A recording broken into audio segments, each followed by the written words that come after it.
we think, as an innovation. BT cotton will improve the yield of our cotton tremendously. What we are getting in Nigeria is just a small fraction of what is obtainable if we agree to use BT cotton.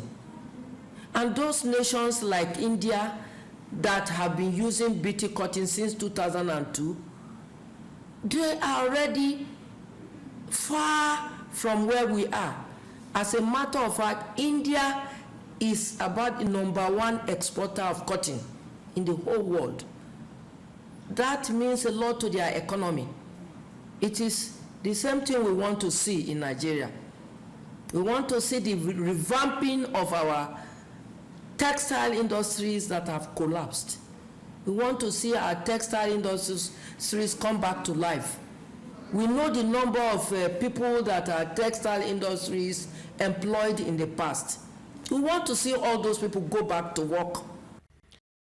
And stakeholders appealed to the incoming administration to come up with a policy that will address importation of fabrics and other finished products. If you don't have the knowledge developed, if you are not putting efforts to develop the knowledge in this industry, it is only money that you are demonstrating that you have, and you'll get tired at a point. So yes, the incoming administration might look at this. It is a fantastic opportunity to revive the industry and create jobs, but ultimately it has to be viable. It has to be competitive in today's world, and therefore it's a mixture of both policy and technology in my estimation.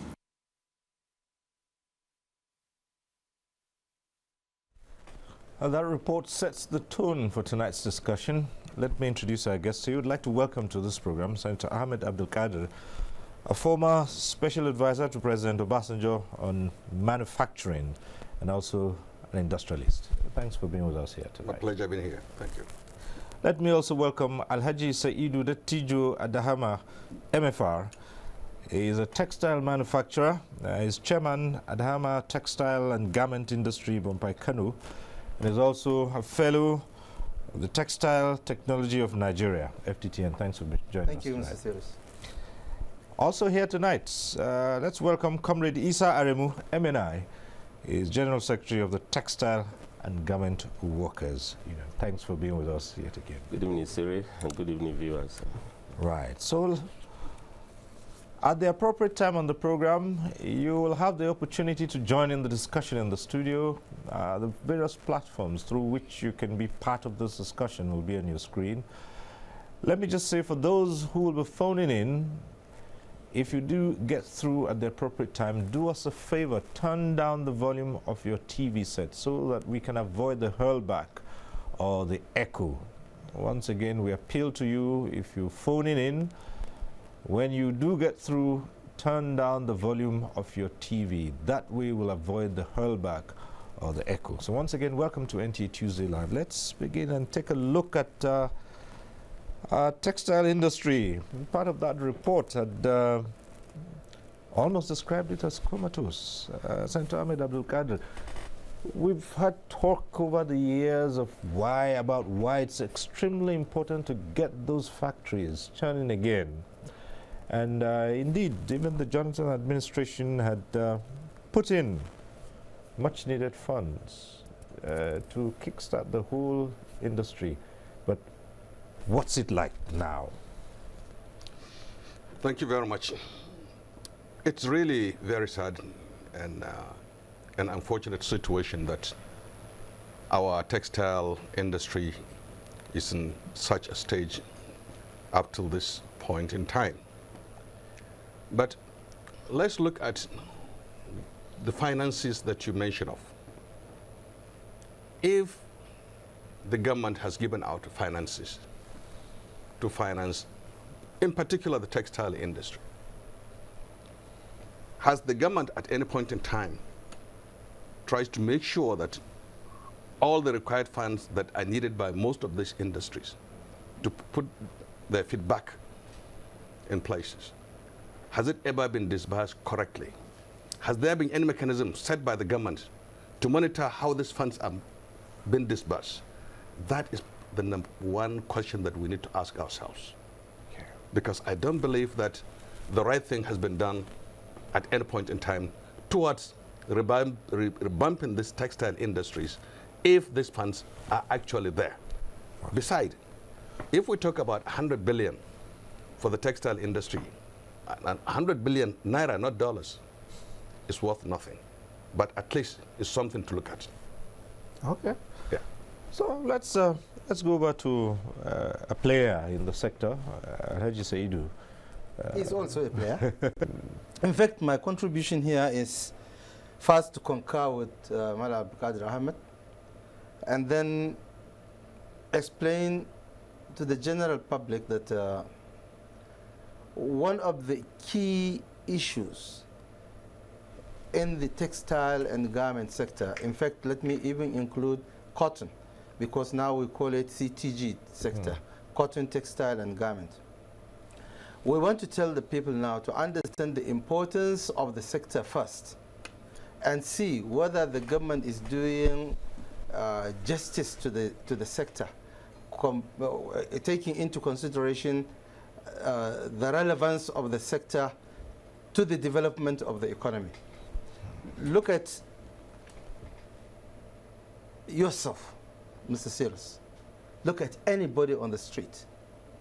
From day one, birthday, to burial, it is textile or cotton or garment. You like it or not, any lady that gave birth, the first thing needed is cotton lint. Secondly, perhaps water, then blanket, wrapper, towel, and so on. That is second. Then thirdly, you talk of garment. Small t-shirt, small vest, small pant, small cap for the baby.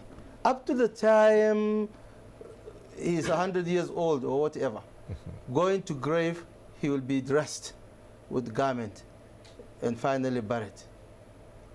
This is very important. We have to note this. Secondly, we have to talk about what happens in the hospitals, what happens in the schools. Any hospital you go, any dispensary you go, by the time you want to give any injection, the first thing the nurse will pick is cotton lint, clean the vein. That is an introduction. So now let's look at the benefits of the sector. It is the greatest employer of labor. To me, some people say second to government, but I say no. This subsector of the economy, cotton, textile, and garment, employs more than the government, if allowed. But the problem now is, if the government, as Alhaji Abdul Qadir has said, has monitored the 1 billion naira injected, which we consider too small for the 180 collapsed textile mills in Nigeria or thereabouts, if the money has been injected all in all, it is nothing to talk about. When Chinese will tell you that in Kano, they did a sales of $4 billion in 6 months by importing goods. They've said it officially to government officials in Kano. It's not secret. So what do you think 100 billion will do to $4 billion sales in one market, Kano market?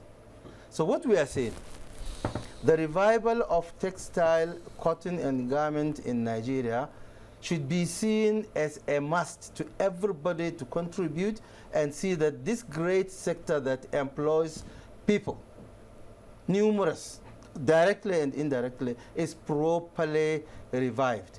I do agree with Mala Abdul Qadir that the money is not fully injected, but BOI really is doing its best to see that they inject the money. As the last time they made their statement, 60 billion naira was disbursed. 40 billion naira was yet to be disbursed. Why? Some people say perhaps because of collateral issues, especially to the cotton farmers. Some say other things. But now the government has made the money, the balance of the money, to be equity of BOI. So it is no longer fully for the textile and garment or cotton sector. It is for everybody now. So what we are trying to make the public to know that I, as a textile manufacturer for 37 years now, I have seen the good days and the today's date.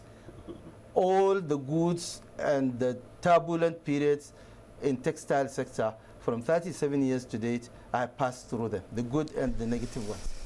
But I'm just wondering, did you say $4 billion sales?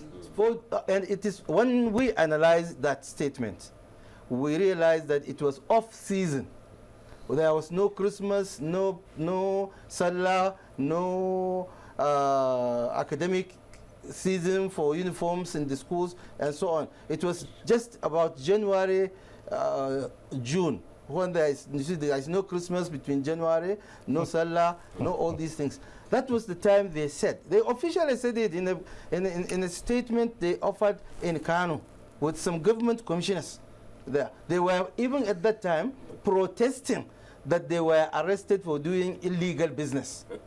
They were protesting that they were doing illegal business. You see a Chinese coming into Nigeria with what we call a tourist visa, and you see him with warehouse in Kano full of textile materials, and nobody checks him up.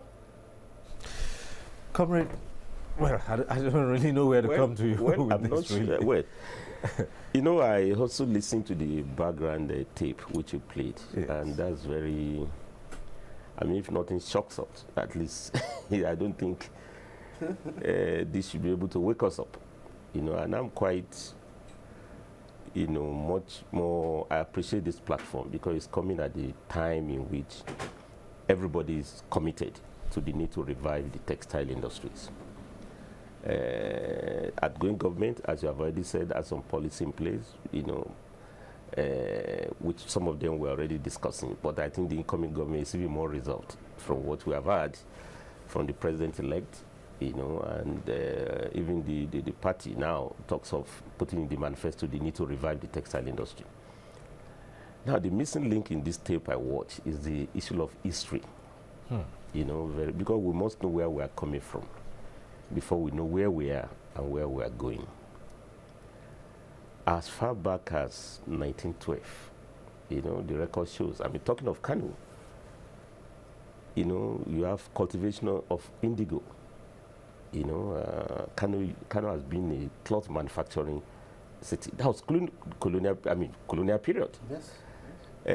We had bitters, we have dyers, you know, weaving looms, you know, we have been clothing ourselves. Yes. And if you extend this to the whole country, Nigeria has a very rich heritage of textile production. In fact, it's very interesting, is a part of the country, the thing takes along gender line. The weaving looms for the women are mostly vertical, some are horizontal. So our founding fathers have seen the need to clothe themselves. Not only that, to produce the cloth. Yes. Of course, you know, colonial authorities had policy of deliberately, to split the yarn. But you know, colonial authority had the deliberate policy of destroying the local economy. They turned us to producers of raw materials and consumers of finished goods. Yes. You know of the famous book, How Europe Underdeveloped Africa, you know, Walter Rodney. You could see it in the case of colonial ruling. But the good story was that part of the struggle for independence was that we should be able to clothe ourselves. We should be able to produce. Instead of exporting cotton, let's add value. And that's why the late Ahmad Bello, as far back as 1957, started the first textile in sub-Saharan Africa, Kaduna Textile. And from there, at a point, we are close to 12 textile mills. The direct job of KT at that time was about 5,000 direct jobs. Then you have UNTL that had almost about 12,000, you know, direct jobs. You have Funtua, you know, Fine Test, Not Test, all those things Alhaji Wali was talking about. Now, the figure you gave, and I listened to you, Cyril, was that by the 80s, we're the second largest producer of textile in Africa. So we've done it before. Now, the point I'm raising is that we're talking of revival.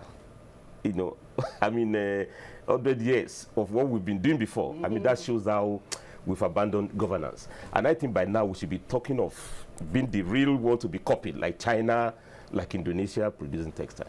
But let me leave it with this strategy. I don't know why you are surprised about what Alhaji Dantijo told you. about Kano, the 4 billion turnover of the Chinese who are dumping goods here, smuggled goods. The figure shows that Nigeria has the potential of producing 1.2 billion meters of cloth. If we take 6 meters per capita per person. And of course, you know, per person cannot be comrade like me. People are largely Dantijo with his 3, I mean, with Bariga, he can contribute 12 meters. Now, the turnover of that, you can set up close to about 500 mil textile mills to meet this. That's the largest in Africa. 170 million people, fashionable. On Jumat service, you see the way we dress with the Muslims. On Sundays, the Christians, you know, Ashwebi, marriages and everything. Now, the tragedy today is that we are being clothed elsewhere. Yes. You know, I mean, Chinese are smuggled goods here. They are not even producing locally. Because that used to be the thing in the 60s. They came here to establish the factories. Yes. You know, Indians and co. Now they come with direct goods, dumping. You know, and for me, it's complete tragedy. We can be talking of job creation. And the danger of smuggling, which you have never pointed out, is that now everybody talking of decline in oil revenue. It's bad enough that Nigeria depends on imports. But it's sad that these imports are not even legitimate imports. They are smuggled. They are not paying duties. You know, smugglers don't pay duties. So government also loses revenue while you undermine domestic production. But I think it's time to walk our talk because we don't have any choice. Massive youth unemployment.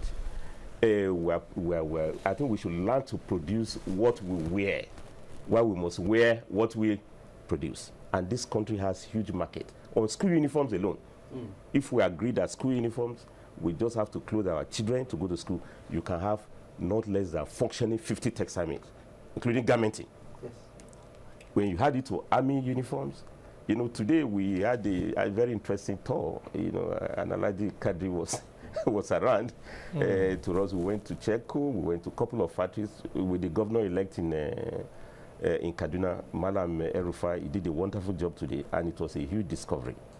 You know, what we saw, I mean, Nigerians only talk of looking for foreign investment, but when you say idle investment at home, you know, we're not talking of rebuilding, it's to revive those are already there. And we saw all the numbers, how we can employ, you know, thousands and hundreds of thousands of them. I mean, let me leave you with this point. I felt sad to see Nigerians being mentioned among those immigrants getting sunk in along the Mediterranean. Now, China has 1.5 billion people. They are not crossing to the Mediterranean because they are gainfully employed. Not only that, they are flooding our own market with their goods. They are employed. We left the jobs for our youth to do. They are crossing to Mediterranean for jobs that are not even there, and they are dying. I think it's time for us to walk our talk. And I think the real challenge is not just financing. First, we must have the policy, which is already in frame, that we must produce what we consume. Not just textile. It's enough. This country is no more a producing country. It's electricity. You can't industrialize without electrification. That's important.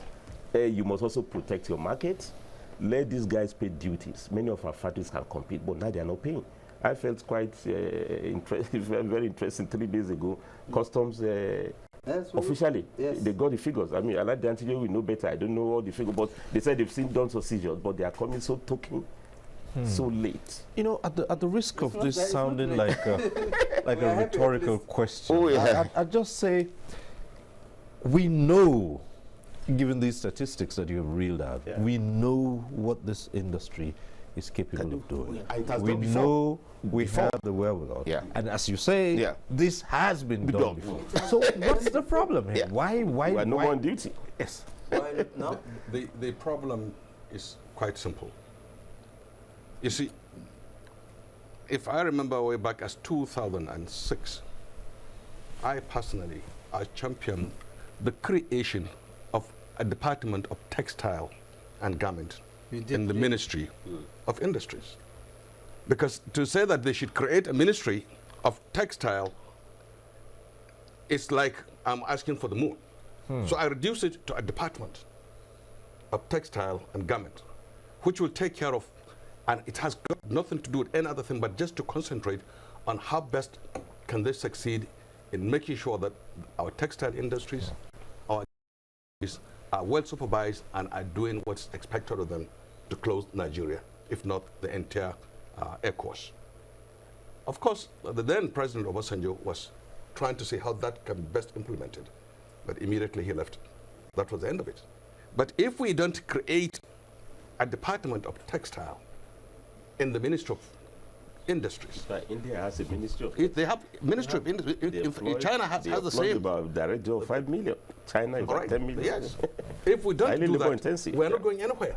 Because there has to be somebody that will be saddled with the responsibility of making sure that textile is brought into the front burner of the national economy. Two areas I would like us to look at first is the infrastructure that you require to get these industries back on track. That's one. And again, from when we started building here, things have really moved. Everything has gone digital, has gone modernization. Technology has taken over. Yes. Do we have the technological background at this point in time, seeing that we've allowed these industries to collapse? Do we have the technological know-how at this point in time? Let me come in here. Even if we don't have, I believe we have certain technological knowledge.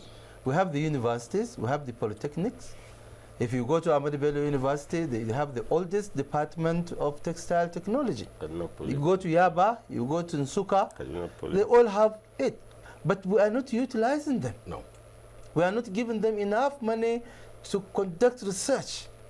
If at all. We can certainly make it if we want to. How many professors do we have in textile technology? Do you? We have them. Doctors, masters, plenty. They are there and they're utilized. They don't do their, they don't practice their knowledge. They don't practice their operation. Neither do they have any research. They don't. No money for them.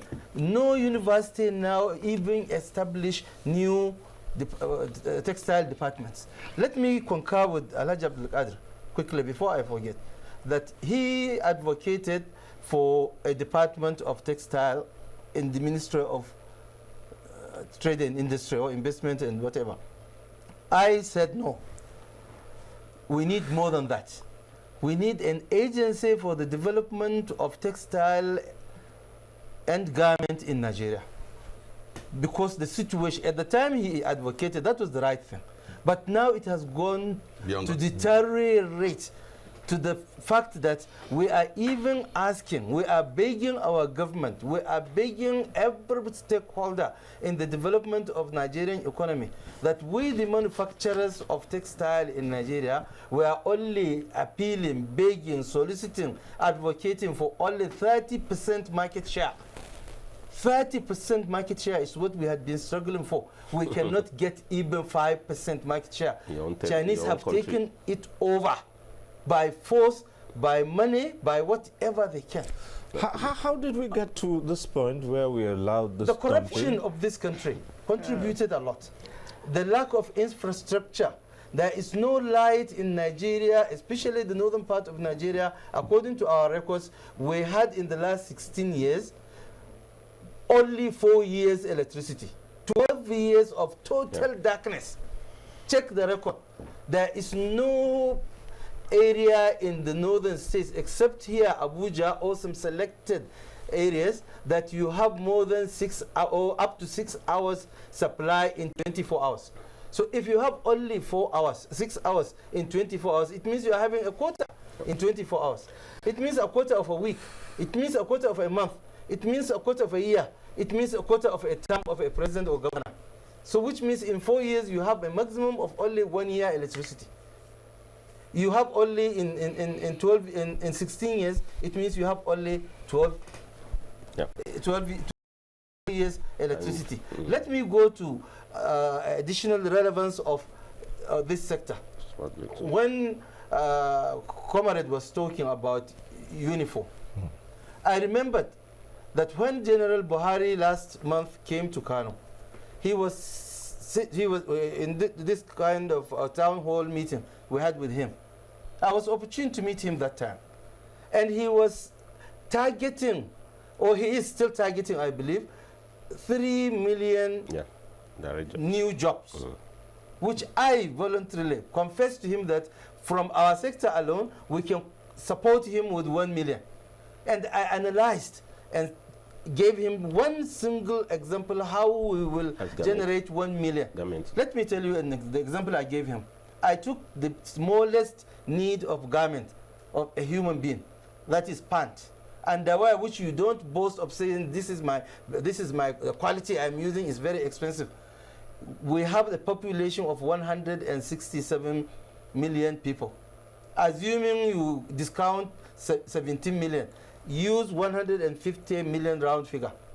Use all the poverty level Nigeria is being put by CBN, by World Bank, by IMF. Check it and take the average and give each Nigerian, whether he uses pant or he doesn't, give him 3 pieces of pant per annum. Per annum, under poverty level. It means 3 pieces times 150 million. You are talking of 450 million pieces of pant. And you need cotton to do that, mainly. And how many hectares do you need to cultivate to produce that cotton? To spin the yarn, to gin the cotton, to spin the lint, to yarn, to weave it or fabric or knit it in the machine, to finish it to yellow, blue, and so on, and then ready-made fabric, ready for tailoring. How many tailors do you need to sew or tailor 450 million pieces of pants for you in Nigeria in 1 year? How many tailors? Today, I tell everybody that in Nigeria today, no factory, to the best of my knowledge, has the capacity and is utilizing the capacity to produce 1 million pieces of pant per annum. And the market of 400 million pieces of pant is there. In addition to that, you need elastic to put on the pant. How many cottage and small-scale industry will you establish to produce the needed elastic for 450 million pieces of pant? How many industries do you need to produce the polythene bag, small polythene bag that you will put each one? 450 million. How many packaging material the cutting? Expanded gradually from just. Let me also add, maybe moving from the spread. Is this an example of one item? Yeah, let me also forgetting about let me singlet. give you an example of one item alone. This is a story of hope. Yes. Now, story of hope. Yeah, Osun State under Ralph Aregbe, just a way part of the policy of providing school uniforms for the children in primary and secondary school, said instead of importing these school uniforms, he called on the investors to make sure that they produce this uniform at home. Yes. Cyril, let me tell you, a factory has been established just based on that. And this factory employs direct job of close to 1,000 workers, most of them women, sewing, school uniforms. I'm just talking of a state. Yes, one state. Now imagine if we apply this on a nationwide basis. Yes. Instead of importing uniform from China, you can produce locally. Yes. Now, you said, how did you arrive at it? I think the basic point is that, let's put it this way, how did we make it possible before? I think the reason why it was possible that we are one of the leading textile countries in the world was that we had government that was on duty, we had industrial policy, we had uninterrupted power supply, because you can't really run industry with these generators. The highest, one of the things that I clear at this was that we are not, the cost of production is too high. And close to 50% of the cost of production comes from energy.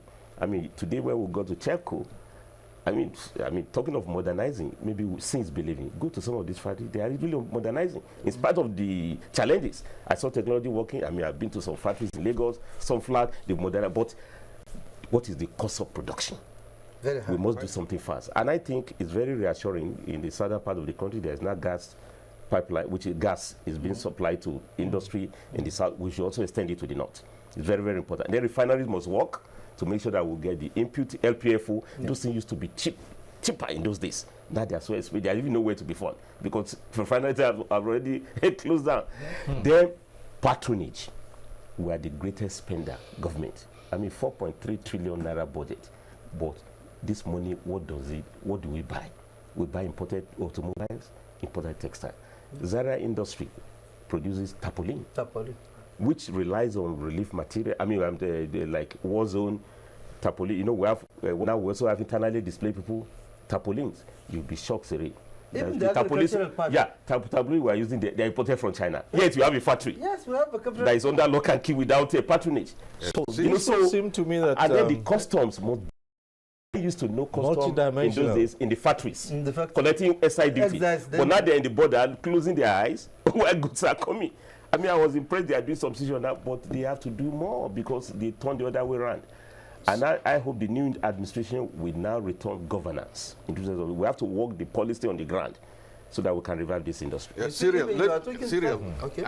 It's just running into my mind now. Right. When you make mention of goods worth $4 billion were sold in Kano market by the Chinese. Yes. Now, I want to look at textile goods. Yes. I want to think about the quantum of that amount of money. Wow. Do you ever think that money came from China? No. Wow. That money is from our local economy. It's from our local banks. Yes. And if our local banks can take that amount of money and do trading to finance imports for goods for the foreigners, yes, you can imagine if they can just take 50% of that money and channel it into the local industry. Yes. How many jobs are we going to create in this country? And it was a voluntary statement. What does that translate into? Voluntarily. We are nothing but a trading economy. And what is the cost that turns out to be trading Seems to me here we have an issue of policy. Yeah. And subsequent administrations have tried to do something about this. And if we return to the Jonathan administration and the 100 billion naira, which in these circumstances now seem to be just a drop in the ocean. Yeah, you see, if I'm part of that system, where the government will put 100 billion, I will insist that the governor of the central bank call his bankers committee and insist that that should be maybe a third of what needs to be put. Let all the bankers bring in the money. Yeah. So that they can have at least 400 billion, so that it can go round. Yes. But my thinking, and I'm sorry to say this, that the capacity of the headship of the central bank, personally, is questionable. They need to have a real X-ray themselves, get the right man to handle the central bank, so that in turn he can handle the commercial banks. If they don't do that, we're going nowhere. We'll end up only in trading. Financing. We'll end up doing trading. And I think about this money too, I think we should also get it clear. It's not actually a grant. It's not. Or a dash. It's not. The attraction of that fund is that it's long term. You don't need to repay. Exactly. Which, as a senator is saying, Bukadu is saying, is that why do we have to go through? Because you have banks who have this money, but they will not give long-term funding. No. It's short-term just for trading. Now, the attraction of intervention funding is long-term, and the interest rate is single-digit. Yes. Because you can't do commercial. Meanwhile, in China, these goods coming in, I finance almost zero interest free. And not only that, they take... Yeah. They give them what they call an advantage in terms of redeeming whatever they export. They get rebate on it. Maybe anything they export in China. All we need is to copy China. They get it just open our gate for them to jump and overrun our economy. That we need to tell people who always say we have to compete. Yeah. People say we are now globalized world. We have to compete. WTO agreement is there. We are part of it, or part of the signatories. I always insist in one clause in that WTO. After insisting that every nation should open up for business, allow business to flow, free trade, and that kind of thing, there is a clause that says every signatory nation has the right to protect its indigenous industries. Well, it has comparative advantage. Yeah. Well, but do we do it? Do we take advantage of that clause in Nigeria? That is one. Secondly, if you look at how Chinese tactfully take over Nigerian textile market, it's amazing. It is just surprising that one will say, do we even have government to protect investment? Home-based investment is very important. I invested the whole of my 37 years in textile industry. 37 years I established my factory myself. And All right. today, I'm The not calls are able- already coming through because this conversation is reaching out throughout the country, and a number of calls are already coming through. Let's. I think we do have a call coming in from Sokoto.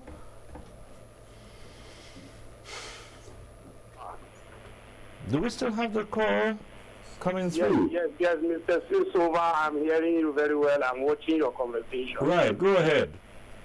Yes, sir. I'm very impressed with the development that you people are making now in this studio, which I want to make my own comment on issues of this. Oh dear. Oh dear. Oh, well. Dropped calls. I thought you did this. Okay, let's just encourage you to call back, and because this is one issue, one topic which I believe so many will have something, a thing or two to talk about. So do try calling again, and we hope that the connection will be Let better me this tell you time. the interesting thing that happens in the technology of textile. If you go to country A and say you want to buy a machine that produce X type of textile material, in their place they have perhaps 20 meters per minute production. They will not sell to you. They will say this is not for export market. Okay. It's for domestic market. They will only sell to you maybe 18 or 15 meters per minute. The same machine, the same everything, but the speed, they will not allow you the same speed for export market. So from there, only their product, only the product of that machine is exportable to your country. But the type of machine that maybe has 20 revolution per minute, 30 revolution per minute is also what they will send. They will not allow you to buy 60 revolution per minute so that you will not compete with them. I hope you get my point. Right. So these are the kind of things people need to understand, that we cannot even compete, even if you modernize. You buy the machines. Not all the machines they use, they allow it outside their country until certain years. They will say, oh, the parliament has to discuss, parliament has to approve this kind of thing. After 5 years or after 10 years, then we'll be exporting it outside. All right. Now, apart from the issue of textiles here, we also have the value of cotton, well, and its byproducts as well. So, Yes. if we know how beneficial the textile industry is, we have the cotton which feeds the textile industry, and we have byproducts from cotton which is also of high value. What are we doing about that? Yes, very good. It will interest you to know that we don't even talk about this BT cotton that lady from the biotechnology is talking about. Our ordinary cotton that we produce, which is a short staple fiber. And the long ones. Do you know where it ends? Most of them don't end in our textile industry because we produce more. So they end up in India and Even China. In China? India, China, and Bangladesh. Yes. And they Because produce we're not more adding than we value do. And to they it. produce Oh, yeah. more than we do. Yeah. But Cotton farmland produces between 700 and 800 kilograms of raw cotton. But in those countries Mala Abdulkader is mentioning, Bangladesh, India, China, and so on, they produce 3,800 kilograms of cotton per the same 1 hectare. And one stick in Nigeria of cotton had a maximum of 15 balls. And one stick in those countries have up to 100 balls that you pick of cotton. So how do you now come and tell us that Nigeria, we have to compete, Nigerian manufacturers have to compete? Let those countries, China, India, whatever, let them come and establish textile mills with us here. Either they come and establish or they partner with Nigerians what it used to be. and operate in our own, in the same environment that we do. We are not against Chinese or Indians coming to Investment, Nigeria. yeah, but We not- want them to come. We want to do business with them. But they should not take over everything and throw us away from job. Well, let's try to return to need the a good phones now. environment We've been for trying to get this connection through, and yes. Okay, well, I understand that the last call coming through again, we've dropped, that call dropped, well, we lost that call. Well, we'll still work on the connections and see if we can get in more calls. But I do know that, okay. Yes, we have Darlington who's calling in from Lagos. Darlington, go ahead. Okay, good evening, the Stober and the panel of important. Thank you. I'm watching now.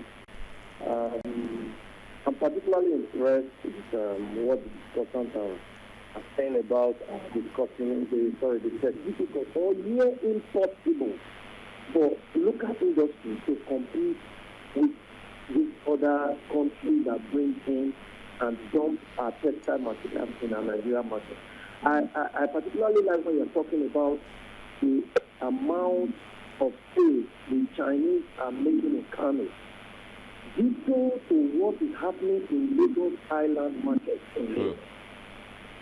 They smuggle everything smugglable. It is not as if the product they are smuggling are like cocaine that you can put in the pocket or you swallow and in your stomach. It is what they bring in 40 food containers, lined up, yet they are smuggling. Why is the government not able to tackle this thing right from where it is coming into Nigeria? That is where there is the conspiracy theory or conspiracy against country, Nigeria. The doctor, they close their eyes, they take the bribe. Yes, you ask me, bring my evidence. The evidence are all there. We need.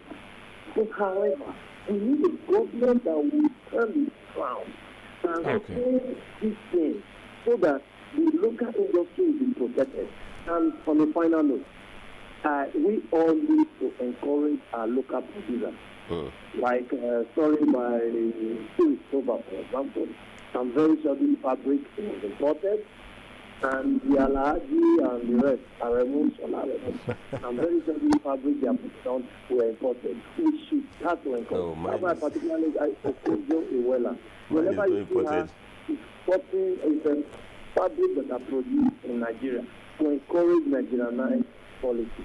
I think this thing will end the discussion. Yeah. Thank you very much.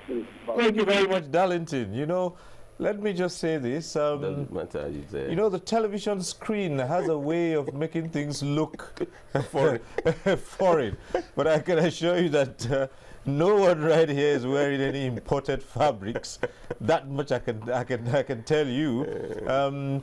You might just think they look imported because the television screen will just make it look so nice and fine. You know, the cameras have a way of doing that. But made in Nigeria is also fine. You exactly. have to get it. I mean, yes. You have to have that made in Nigeria. Exactly. Made in Nigeria is also fine. It's also qualitative. This one of our companies. So when you see, when you see stuff like this, you think it's foreign. Why did the point he raised is about patronage. Right. I think we must learn to patronize what we produce. Yeah. Okay. You know, but also maybe the point we are raising is that, you know, somebody said so the other day that talking of made in Nigeria, maybe that's in the past.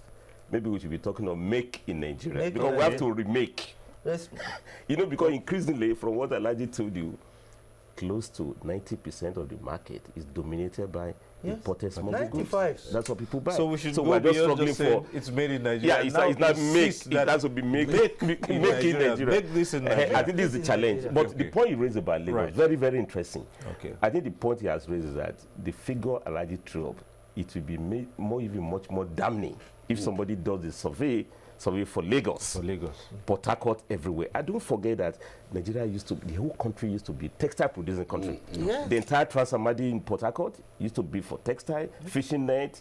You know, in fact, the point we're already moving to polyester. Yes. You know, through the petrochemicals, you know, not talking of rock cutting, of the, you know, the one derivable from petrochemical, but close down. Then the entire Maitu in Lagos.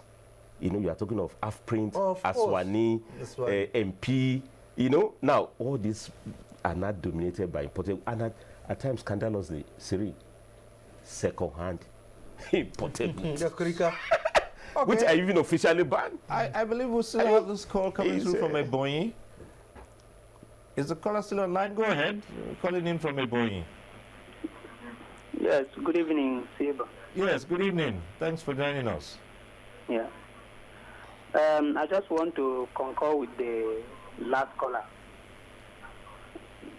Our problem is not that our products are not good ones or substantial ones, but the thing is that once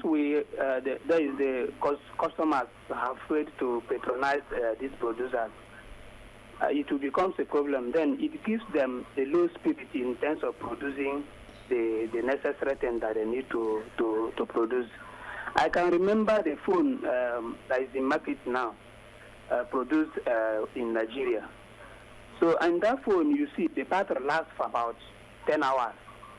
But you discover that once people have started buying those phones, those who are producing the phone have even changed from going along with the production, switching over to the China method, which means they discover that the original does not come from Nigeria. So it makes us not competing with the global world, because this inferiority is not from the foreign countries. We ourselves are the developers. We are the cause of the problem that is revolving around us in Nigeria. So my suggestion is that once we have started understanding our problem within ourselves, the outside countries will begin to not only patronizing us, but we begin to employ our members in their own firms. Thank you very much. Okay, thank you. I'll just take a couple of tweets here that have come in. This one is from Al-Amin. And Al-Amin says, for a profitable textile industry, there is need for radical measures against importation of textile garments. Yep. Yes. There's another one from Yetunde Fetuga. This one says, we cannot stop importation, but improve on the industry to be competitive enough for export and to boost the economy.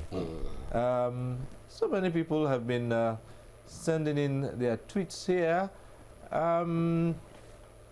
Okay, this one, Benson Adeshokwe, says, Nigeria had been stripped of her glory by corruption. All these good ideas will work only with corruption being checked. And from Hamzat says, this is from Hamzat from Ilorin, Kwara State. It says it will reduce unemployment, create revenue for government, and if it is morally and financially supported. Okay?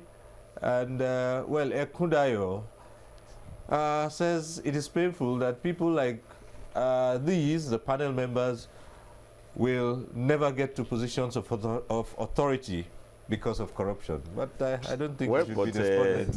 Elijah Kadri was there before. If I wish you asking, what did he do to revive textile when he was there? So we have another caller on the line now. Let's see if we can take this call through. Just introduce yourself and let's hear your comment or question. Hello, good evening. Good evening. Yeah, I'm Stober from Lagos. Okay. The problem of Nigerian textile industry is bad governance. Because as I see it, even the Nigerian textile industry, all this China have taken over the industry in Nigeria. You know, and all those textile materials are passing our borders and our seaports. Our customers, our customs are not doing anything to help Nigeria. You know, they will be taking bribe and they'll allow the thing to pass through our borders and our seaport. So now, and even in Aba, there are industries in Aba producing like something like all these pants and all these equivalent materials, but the Nigerian government are not there to encourage them. So the problem of Nigeria is our leaders. They are not, even our so-called president are not wearing the material that are made in Nigeria. So, that is our problem. Well, we lost that call, but to a large extent, he had hit the nail on the head on what's happening. Quickly from Hama Ali Kwajafa is a tweet. It says the BOI textile loan was initiated by the Federal Ministry of Agriculture He said, but our cotton farmers were left out. Yes, it's true. So, May I talk about the person who sent in text saying that there is need for radical, what he said? Radical changes. Radical changes. Yes. Let me give him a tip that happened last week and today. Last week in Kano, Customs and Excise raided some warehouses in Kano, Chinese owned, illegal business. They sealed 26 warehouses out of about 200 warehouses. They sealed 26. And if you see the picture of the hundreds of thousands of meters of fabric inside, you will be surprised. In the next, if the whole stores are being sealed, then something will happen. But what we have seen, from what we have seen and what we have had, Chinese have enough to sell for the next 12 months. If Buhari by next month close borders and say no more importation, Chinese have what to sell in Nigeria. They have already imported enough. So we have to commend the customs. They have already started the good work. I think Duko Ndi is the Controller General. His boys did a good job in Kano, and we welcome that. We support it, and that is the beginning. Let's hope it will continue. All right, we'll take a and you know what? Right. You know, youth this morning visited the Emir of Kano, about 3,000 of them, protesting against the behavior of Chinese of routing them from business in Kano. Okay. Well, we'll take a short break here. Stay with us on NTA Tuesday Live. When we return, we'll look at other aspects of reviving the textile industry and, of course, making use of other byproducts from cotton, like cotton seed and oil for cooking and oil. Industrial use. Stay with us. We'll be back shortly. The struggle for independence had been a long and tough one. Our founding fathers and compatriots sacrificed their comfort and even shed their blood. We cannot at this point in history afford to spirit away their sacrifices for immediate but temporary gains of today. Let us emphasize what unites and not what divides us. Working for the unity of purpose with a stronger vision for a better tomorrow. NTA, growing with the nation. Together, no matter where you come from, no matter your religion, we are one. Let's live together. Let's stop fighting each other. Let us live as one. It doesn't matter where you come from, your tribe or religion, man, woman or child. It doesn't matter who you are. Put Nigeria first. No matter where you come from, no matter your religion, we are one. Let's live together. How can we develop when we're always in crisis?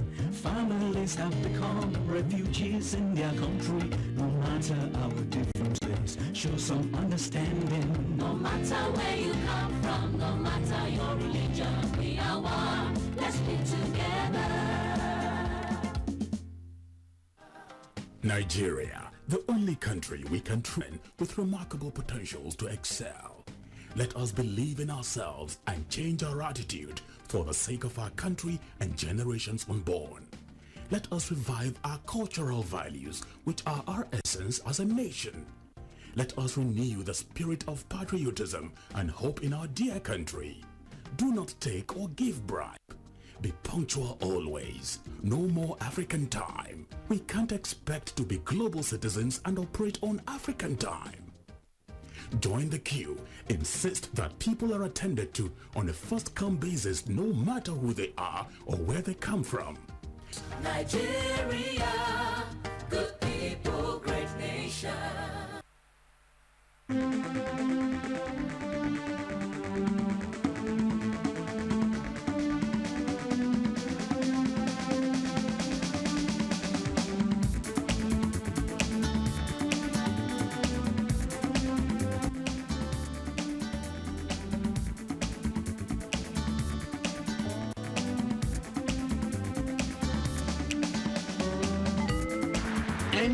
NTA Tuesday Live, a network issue-oriented innovation talk show. Thanks for staying with us. Let's now begin to look at how we can take care of these issues that are standing in the way of the textile industry coming back to life. We've talked about the issue of power, and of course we do know that the country has expended so much, and over time it led to the privatization of the power sector. Yet we're made to understand that it takes time for things to begin to change. What do you think should be the quickest way to ensure that we begin to get a semblance of adequate power so we can drive the industries back again? To be candid, the issue of power to industries is nothing new. They are all used to it. They are all ready to make sure they provide their power. But the issue of the smuggling, if smuggling can be reduced to a certain bearable level, then they can be able to make some savings or to make some money, no matter how small. Obviously, nobody will like to keep running an industry on generator, but where you cannot help it, you have to do it. But if you cannot be running on generators, increasing your cost, and at the same time, you're having smugglers undercutting you, and not only undercutting you, but they will go and produce your product with your patent, everything, and they bring it to the market. Yeah. At cheaper rate. At a cheaper rate. So what do you do? Like you said, when they went to our industry, Chelco, we have the blanket. But you go to the market today, you see blanket that you think it's made from Chelco, company, but they're from China. So we're trying to now find how does those blankets that looks like Chelco find their way into the Nigerian market. But it's not only Chelco. You go to other textile industries, have a similar issue. Oh, yes. So these are the issues that we need the custom to really wake up and stand up and support us and make sure that they get these things under control. I think the challenge is, from what Alhaji has said, is that to have holistic approach to this issue. I am excited because the president-elect has shown commitment, to revive this industry.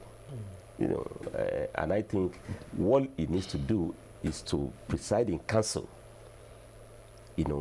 over all the agencies that are important to make this possible. The Ministry of Power, extremely important. I mean, it's not this disco, denko. People want uninterrupted power supply, and at a cheaper rate too, for us to be competitive. Affordable. Affordable. So, and I think the earlier we hit the ground running. And in the 70s, 60s, Nigeria had uninterrupted power supply. That's why those industries grew before. Now, you must also address, agencies like customs, very, very critical. Yes. I was impressed to hear this good news. But I was asking myself that, how did the goods arrive in those warehouses from day one? Because they came through the borders. They came through the borders. Which means the slogan? Custom made could talking about could be more duty than that. 200, and you're shutting down 26. 26. He's still talking. He's talking. The case may be so. Do you know the unfortunate slogan that has been going around? Yes. It's unfortunate to say it, but we have to voice it out. That every Nigerian has a price. Yeah. That is sad. But not even only that. The other side, the slogan they didn't say is that Nigeria is losing prices. If you know the amount of money revenue federal government is losing, yes, which you could have gotten through legitimate import. Yes. As Alhaji said, some of our factories said they can compete, but let this guy pay duty rate. You can't be paying company tax at home, multiple taxes. Generator power, and then somebody bring goods that is valued half of your price. Cheap. It's complete. So I think the president and council have to make this agency customs, then standard organization. Because they are the one to enforce standard. Some of the goods that are there in the market, they are not even supposed to be sold. They just package them because of pricing. Nigerians buy them, and then you put them into water. They are dissolved. Some of them are fake, and they use our label to fool people to get it done. So the agencies have to work holistically, including the legislators. But the sad commentary I also want to add is that elections are over.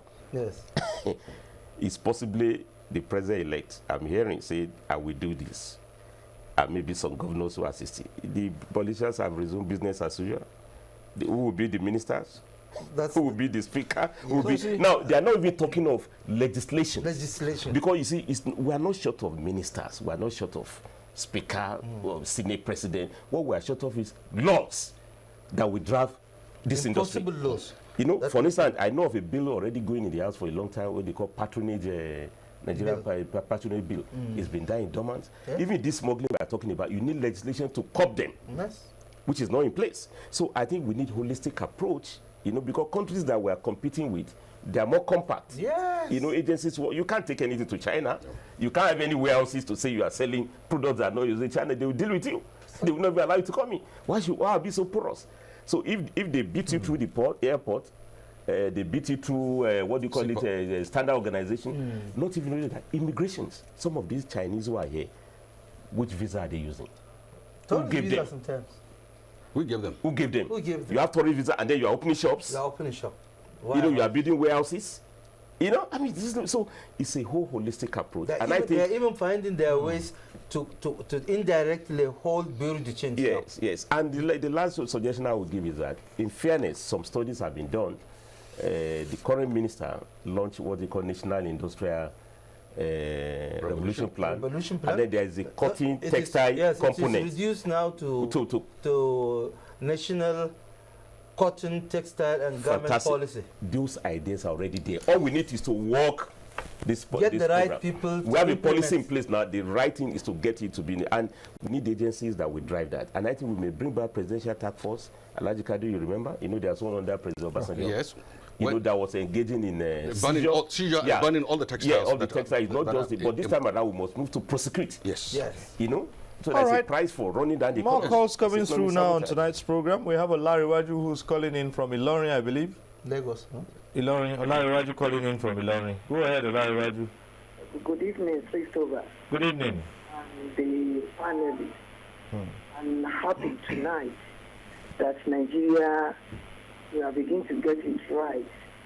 Because when we look at what is happening, you discover that Nigeria as a country, we have what it takes to grow, but to make a right channel to arrive into a conclusive something is what we lack. As you have said, you know, the unemployment happens to be one of Nigeria's problems, and we have many ways to achieve this. From it, when you see the panelists here, they have spoken well. I think there is need for the coming government to open a window for this kind of technocrats. And I'm happy I'm seeing our Sunday here from Ilorin. And I'm happy at the same time that they are making a proper solution to this matter. Now we are judging from what is happening in China. That is what is happening in China is opposite to what is happening in Nigeria today.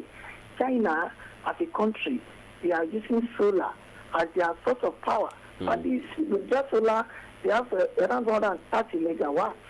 Nigeria is more sunny than China, but with that they make use of it. What are we doing in Nigeria? You see, by 1999 to this moment, you know how many billions of naira we have committed on power supply alone.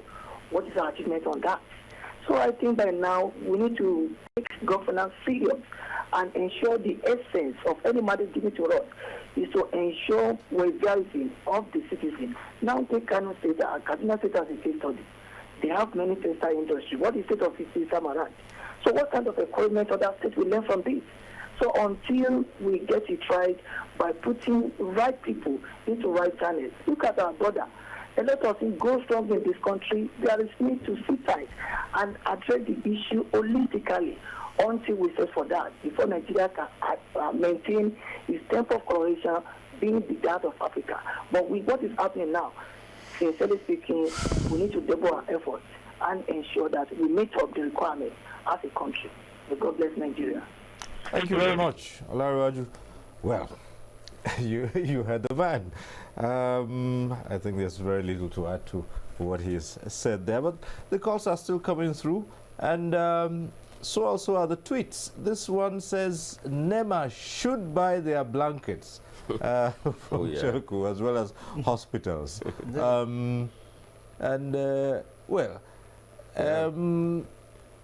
Again, another one says uniformed agencies, especially defense, must patronize made in Nigeria fabrics.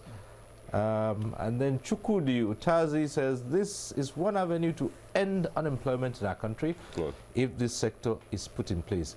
For both government and private individuals should work hard to make this work. Right, there's a caller on the line from Abuja. Let's go ahead and let's hear what you have to say.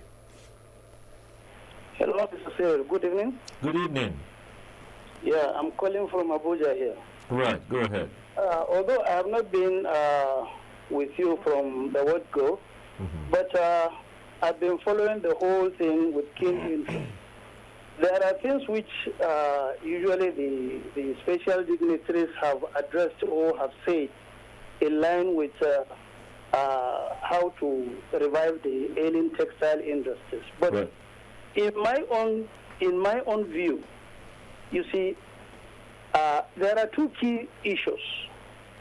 One is that they encounter a very serious competition in the market, and the competition is an illegal competition. How does the illegal competition gain its foundation is what is supposed to be addressed. Now, in this very matter, whether we like it or not, we need to tell ourselves the truth. The regulatory agencies are not at fault, be it customs, be it standards organizations, be it Consumer Protection Council or whatever. But if we have to say what we have to say, the hard way is the only way. That is the untouchables. How does this thing come in? They do come in. We know when they come in. We know what they are doing. The Alhajis are there. Alhaji Saidu Adama has said it, that these Chinese guys, even if the president-elect say, okay, fine, our borders are no more closed, they have enough in stock to sell for the next 12 months. This is to say the least. But I am telling you, I wouldn't want to mention names, but the untouchables are there. The issue is that if you say you create a department of, let's say by my senior Alaji over there, the MD, that you create a department of textile, do this. Some are talking about loans, some are talking about the issue of the cotton industry, that they are not giving soft loans, this and that. You see, if you produce and people don't patronize, what are you going to do? They don't buy your products because of the competition. We know the market. We are in the market. In the market, naturally, in natural ways, if we sanitize the whole thing, you will have to have maybe goods that are affordable by maybe the less privileged ones. There are those at the premium stage. There are those for the intermediary people. If our indigenous producers do produce and they bring it to the market, we have the market. They will buy. Our industries will flourish. But come to say now that, okay, we have 24-hour electricity supply and they continue to produce. If you don't check the untouchables, nothing is going to change. Yes, it's very true. The Nigerian Customs Services have made a drastic step in checkmating this issue. Last week in Kano, they sealed several warehouses and the stocks are there. But, well, the journalists are there. We are not now talking about it on the air. Let us wait and see what is going to happen to those. Exactly. I think the good point. Thank you very much. You see, the good point he has raised there, very, very important. It's about governance, and the need for rule of law. I mean, simple things that the president-elect has said that we should break traffic rules. I hope we will apply it to bigger issues of what the rules of engagement are. You are caught violating the rules, the laws of the country guiding importation, they should be prosecuted. And then government must also give, the need for consistency in policy. Don't forget the stories of waivers. That also has also distorted even the capacity of the customs to do their jobs. Because even recently last week we were all battling with waivers, crisis over importation of rice. Yes, yes. You know, you already have a policy talking of food security, self-sufficiency in food. Then you have certain windows which allow for waivers for some people to bring to bring rice. That, I mean, what would the custom do with that? Because they also lose billions of naira because the hands are already tied. Yes. You know, so I think the real first test of the anti-corruption campaign of the new incoming administration must start with this need to obey the rules guiding businesses and custom. Because honestly speaking, we're down with this army of youths who have no jobs. Yes, so many jobs to be done.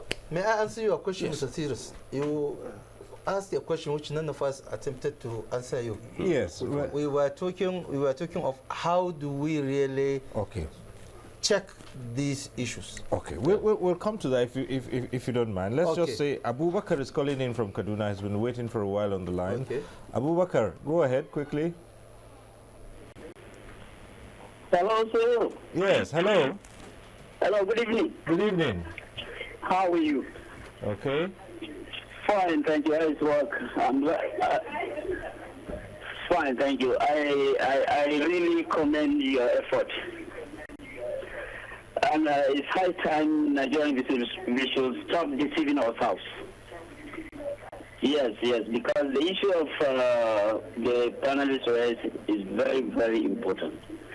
And one thing with Nigeria, we need to change our attitude towards making Nigerian good.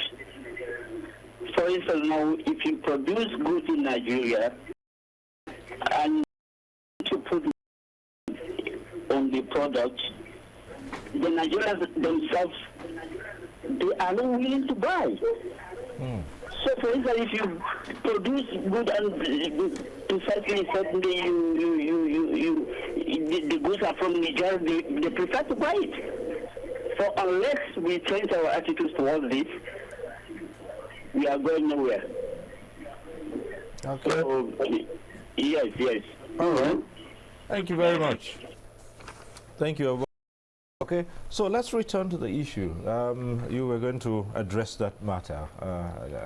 Part of the strategic steps that we will advise perhaps the incoming government to take is to look into what Mal Abdul Qadir has in the past mentioned, that he was advocating or soliciting, suggesting for Department of Textile in the ministry, while I later on suggest upgrade it to an agency. An agency responsible for the development of textile and garments. That is one. Secondly, we have to try and address and equip properly the Nigerian customs. We have to regulate activities that happens in our markets. Local government has to come, state government, federal government has to come, each one must play his own role. Markets are under local governments. They must sit with the state government concerned, discuss the issue. Let us come up with certain legislation regulating activities of Nigerians, of businessmen. Let us see what we will do to have a legislation at the top that will guide and make sure that Nigerian industries, not only even textiles, are really protected by law, and other nationals who want to come into Nigeria and establish industries, particularly textile, are also encouraged with all incentives to come and establish. Thirdly, if you look at what is happening in the textile sector, the revenue that will accrue through the regulation of the importation by way of registering importers into this country. Who imports? Today, nobody knows whether Custom or Ministry of Commerce and Industry or Finance Ministry. I don't believe any one of them will tell you we have 1,000 importers in Nigeria, foreign or indigenous. So anybody imports anything. We need to regulate. Whoever wants to import textile material, the importable, even those that are not under ban, who will import? Under what conditions will he import? Well, there must be regulation. And he has to register either his design or the quality of his fabric or what type. But we have to, as a matter of must, we have to put garment under complete banning. All right. To create job for our people. Okay, let's go over to Makudi now. We have Ayuba who's calling in from Makudi. Ayuba, go ahead. Yeah, good evening, Mr. Stober. Yes, good evening. Yeah, it's quite an interesting topic tonight.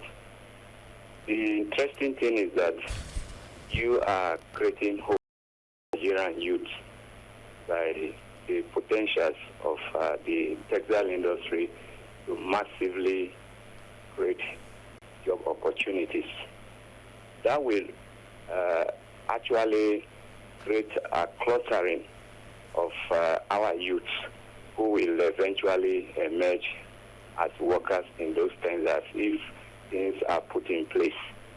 But we have to understand that when I was a child, I recall when we were coming to Kaduna, textile industry was one of the booming industries there. But we have to sit down now and begin to think Nigeria, particularly from the aspect of security. Insecurity contributed to inconsistencies in the existence of the textile industry. And because of that, there were migration. People had to run away. The workers, some of the people ran away, and there were no able hands.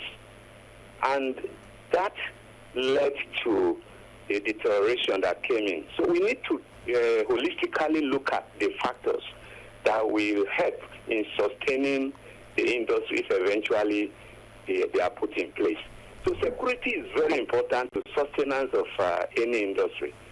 So and again, if we allow that to happen and we continue to put these products in the market, people will get used to it. And I trust the incoming president with his patriotic approach to governance. The war against indiscipline and all that, people will be encouraged to patronize made in Nigerian products. And that will ensure security is very important. We should teach Nigeria. Economy is like water. Everybody needs it. It's not just about religious crisis and all that. So this is my own contribution. Thank you. Thank you very much. Now I want us to turn attention to this very important segment in what we're talking about tonight. And we had received a tweet earlier on to say that they were not included in the plans, or not much attention was paid to them. I'm talking here about the farmers themselves to produce the cotton. We have heard from the panelists that Nigeria has high-grade cotton.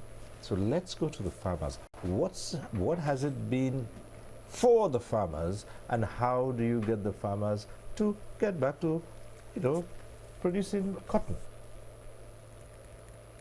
Farmer, if I may come in, I'm not a farmer, but I'm beneficiary of the produce of the operation of the farm products, that's the cotton in particular. But to the best of my knowledge, even the 100 billion or 60 billion disbursed, I doubt very much if cotton farmers have benefited as they can. Why? Because of collateral issue mainly. Secondly, as we learned, the state governments concerned where cotton is have not done their job as they should to enlighten the farmers, to group them into cooperative societies, to qualify them for the loan. So BOI is handicapped to release money. And in some cases, you see that most of the people that the state governments will prepare for the job, by the time any officer from BOI interview one, two of them, he will realize that he's a politician. He's coming to make some political gain. All right, because you see, we have an email here. We have an email here from Prince Iyari, and this is what he's talking about. He said, gentlemen, you need to call the attention of Bank of Industry and the Infrastructure Bank, please, They are not helping the farmers, the cotton farmers. Thanks for this very robust talk. That's from Prince Iyari. To be honest, our farmers may never benefit from this loan unless we look at the nitty-gritty of how best can that be addressed. The only way these farmers can benefit from this is only if these loans are channeled through the states. And then the states will now encourage them to have the cooperatives, as he said. And then based on these cooperatives, they can now see how best this money can be channeled so that at the end of the day, if they cannot make payment with cash after sales, let them make returns in kind with their products. With their product, yes. So that the state can now take social percentage of whatever is produced, and now the state can now sell that and then make the money and then move ahead to the next season. Go ahead. Because you see, our farmers, especially in the north, I don't care. Whatever they have is what they will go and deal with. If you give them any money that is not put in the proper terms of how best it can be recouped, that money is gone. But at the same time, when you're dealing with institutions like Bank of Industry, even the well-placed Nigerians hardly access this loan. Those who really access this loan, in most cases, are the foreign industries within the country. But the real Nigerian industries hardly access this loan. Why is that? Because the conditions are so tedious that you rather give up and just look for something else. And I think my quick addition to what has been said on the farmer, I think first we have to look at what the facts are. The truth of the matter, which has been repeated here, is that out of the 33 states, Nigeria has 26 states. 24 or 26, thereabouts. Effectively, that have the capacity to produce cotton. Major and minor. The major, long staple and the short staple. Yes. We're early endowed. You know, and the second fact that is also involved is that as we are talking to you now, farmers have produced, in some instances, they are exporting. You know, again, because, you know, with devaluation, there's attraction to actually export. They are looking for foreign exchange because nobody is really, no governance that is channeling this product. And that's why you see the Indians mopping up, you know, buying this cotton, even in addition to what they have. In essence. The Chinese are also buying from them, not our own domestic industry, for obvious reasons, because some of the industries are not produced to full capacity. So what I'm saying that is beyond financing. I think it's about governance. Federal, state level. When they produce surplus, somebody must be able to buy from them to keep the nation against next shift to the industry. So when there is a deficit in production for whatever reason, somebody should bring that the surplus. So they have to be stable and give correct signal. That they must feel the local industry. Normally, let me take this email that has come in from Ahmed Rabiu. This is National Vice President of NASIMA. It says short-term measures should include providing accessing funds and grants, and long-term measures to ensure provision of infrastructure. When government protects our textile industries, it is protecting the entire economy. That's from Ahmed Rabiu, National Vice President of NASIMA. That's an excellent because the value chain in the textile industry is huge. It's huge. It's huge. Very huge. And if you don't, textile alone can give nothing less than 25 million jobs in this country. Nothing less than, because if you look at the value chain and you go down to the farms, you come to the ginnery, you come to the spinning, before you get to the weaving, it's a huge chain.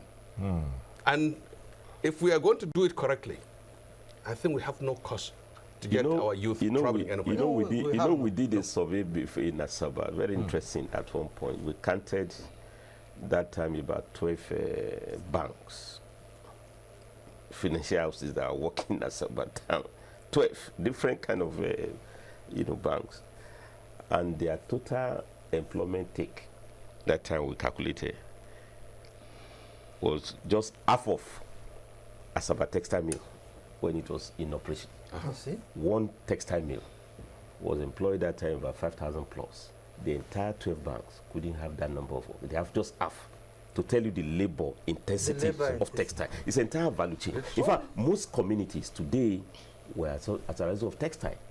I mean, Bompai, Sharada, in Kano, you come to Kaduna, in Kakuri, Sarawa, in Lupeju in Lagos, Aba, you know, Asaba, Onitsha. Onitsha. You know, so you know what, I think we need to revive. And you can see the rail line. Talking of infrastructure, it's very interesting. When we had government that was involved in development, even the rail lines enter the factories. They come with the raw materials. They could bring cuttings to them, and then they go with finished products. I think we have to bring back. Let's go over to the phones. Abdul Hamid is calling in from Abuja here. Abdul Hamid, go ahead with the question or comment. Thank you very much, Mr. Cyril. Yes. And good evening to you. Good morning, rather, to your panelists. Right. Thank you. Morning. And in particular, I like the Patriotic, who is a veteran of this textile campaign for resuscitation. And it's interesting to note that Comrade Aremu is also there, who has a history of representing the textile labor. Now, the question is this. Beyond all these suggestions that you are making, an agency, somebody suggested an agency, we are pointing out what the Chinese are doing and all that. Why don't we face the facts and the reality?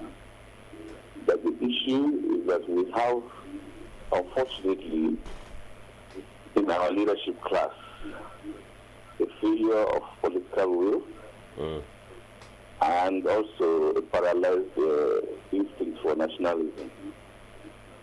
The country is pretending to live in a world that is sympathetic, waiting for it. But we can see every day that, in fact, it is a cutthroat, competitive world that we are living in. And only those who are determined to survive will actually survive in the long run. We cannot look at, you see people wearing only importing second-hand clothes to the level that most of our population now is becoming a national attire. And we are not ashamed to be wearing what other people have worn and discarded. This doesn't prick our conscience, even as leaders or as citizens. Does it just a symbolic thing of one or two people in government wearing at some price? It's more than that. We need a political will among the political class to take decisions that are clearly in the interest of this country, decisions that can be taken as simple as deciding to sack somebody for office. All right. What prevents our government, our political class as a whole, from resolving, for example, to ban the importation and open sales of second-hand clothes in Nigeria, even as a national saving grace to save our faces from the world.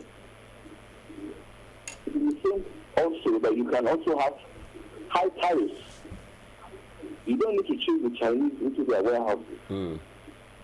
You can have all this political will and focus if our leaders are in that situation. When you say in Nigeria, implementation is always the problem.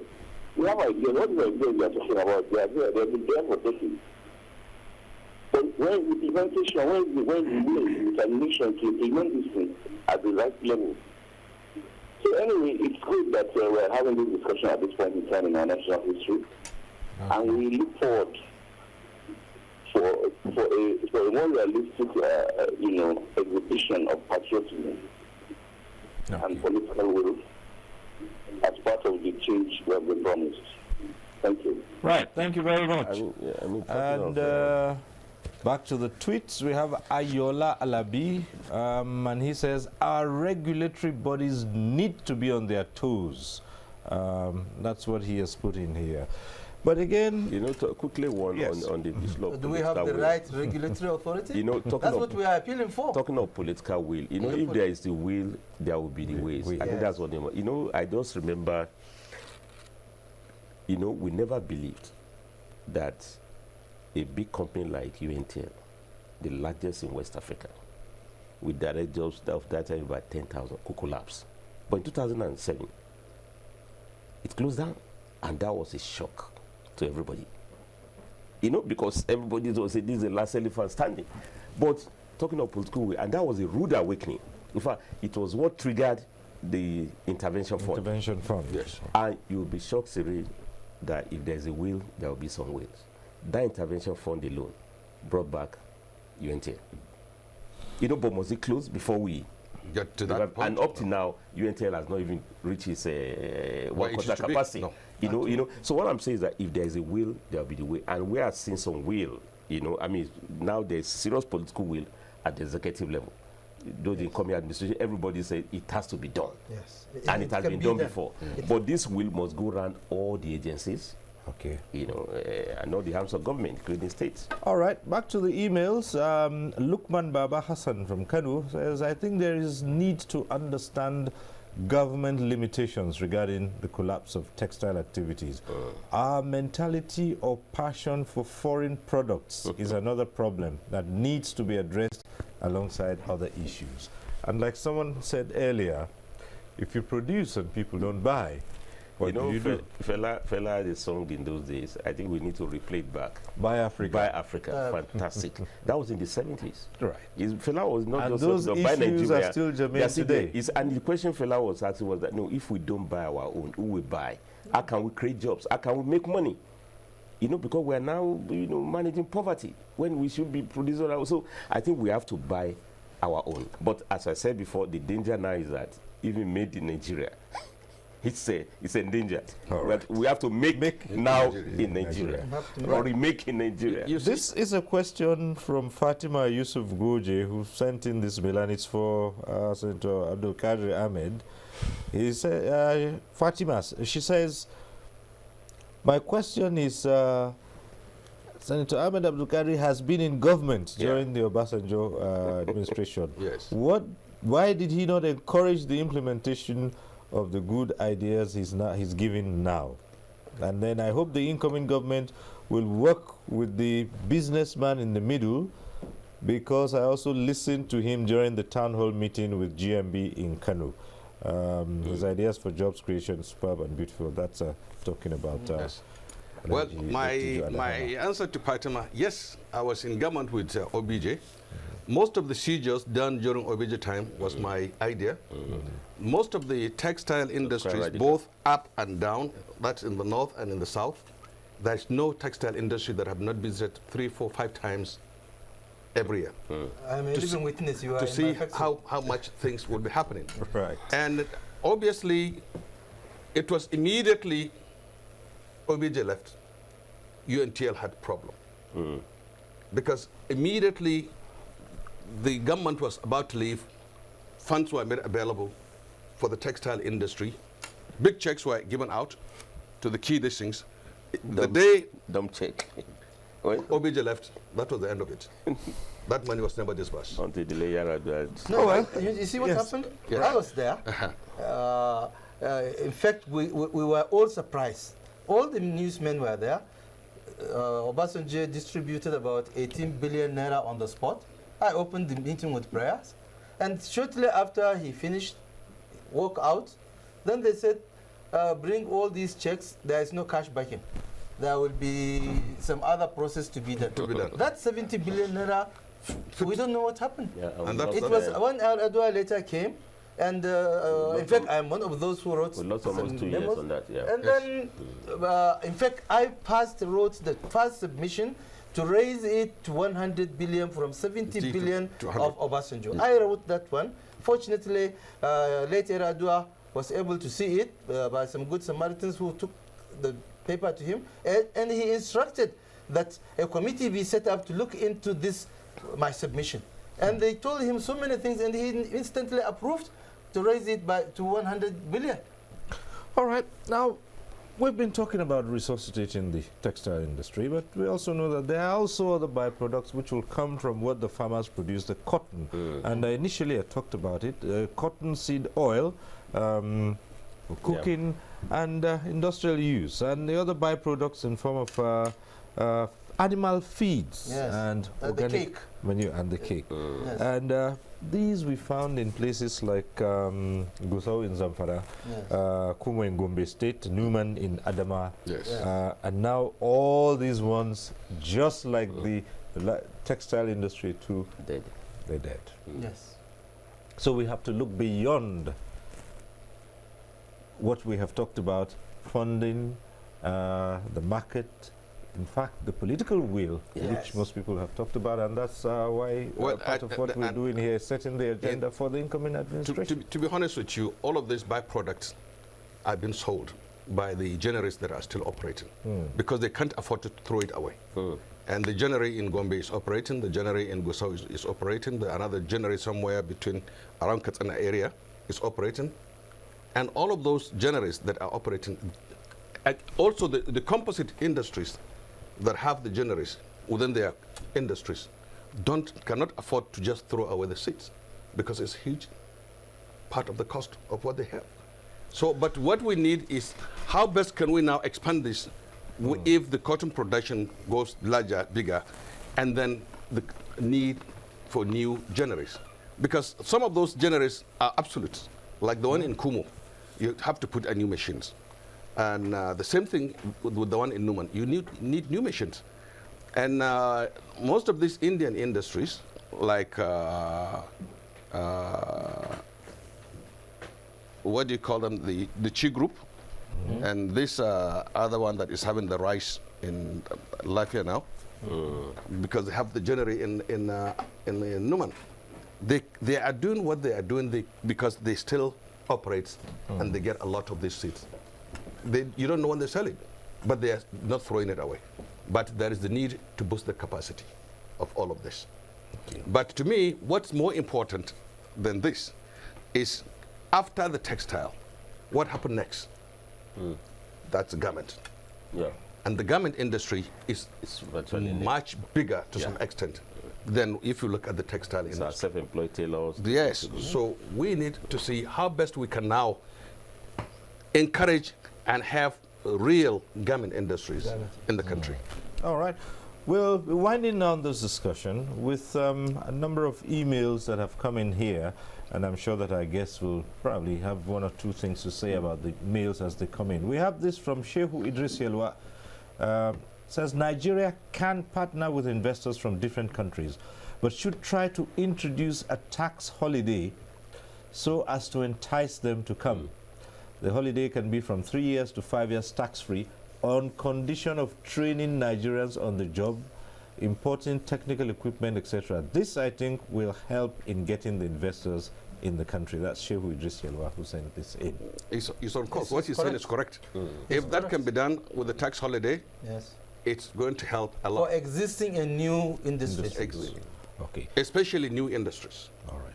Then we have Bulus Atsin, who says, in addition to all the key ideas expressed in revamping the textile industry, the issue of standardization needs to be properly checked.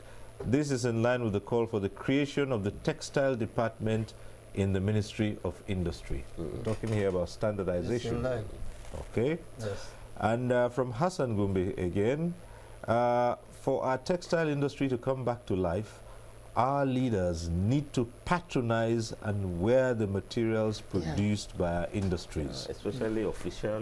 There should be an embargo on importation of all foreign produced and imported fabrics. Well, of course, we can in this commend the labor unions for that, because each time the labor unions have anything to do, they are always wearing fabrics made locally. made locally. In fact, to add to that, you'll be shocked.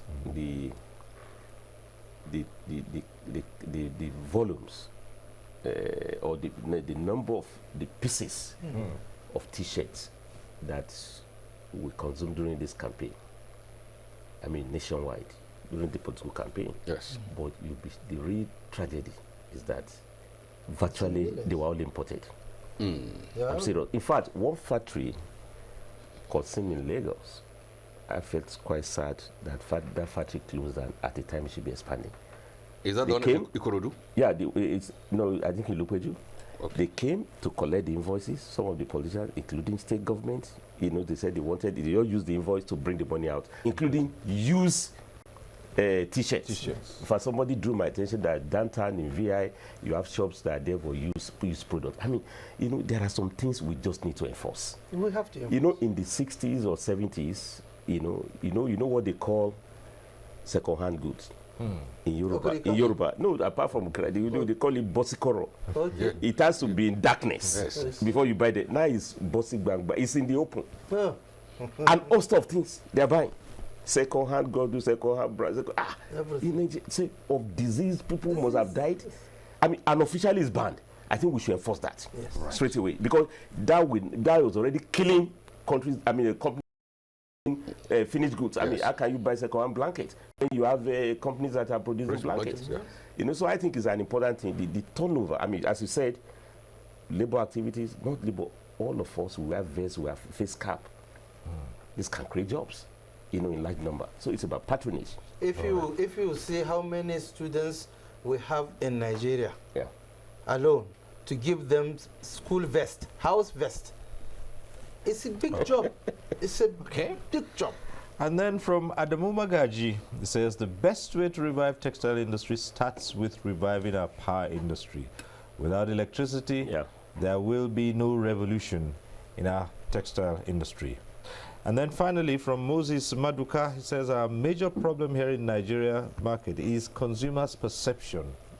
They perceive that foreign-made goods are of more quality than the domestic product. Mostly by packaging. Sometimes they're worse. Sometimes they're even worse. But I also believe that, we have said all this, but industries too must also modernize. Yes. And packaging. I've had people say one of our biggest issues is packaging. If only we could package our goods better, then you'd see people be attracted to patronize. And also so that we don't also fall a victim of undue protection, which makes it to be complacent. You have to, but for now, as somebody said before, we need radical solution. Force for revival. It's very, very important. And you can't do so if you don't stop this massive smuggling. Massive smuggling. You can't do so if there's no electricity.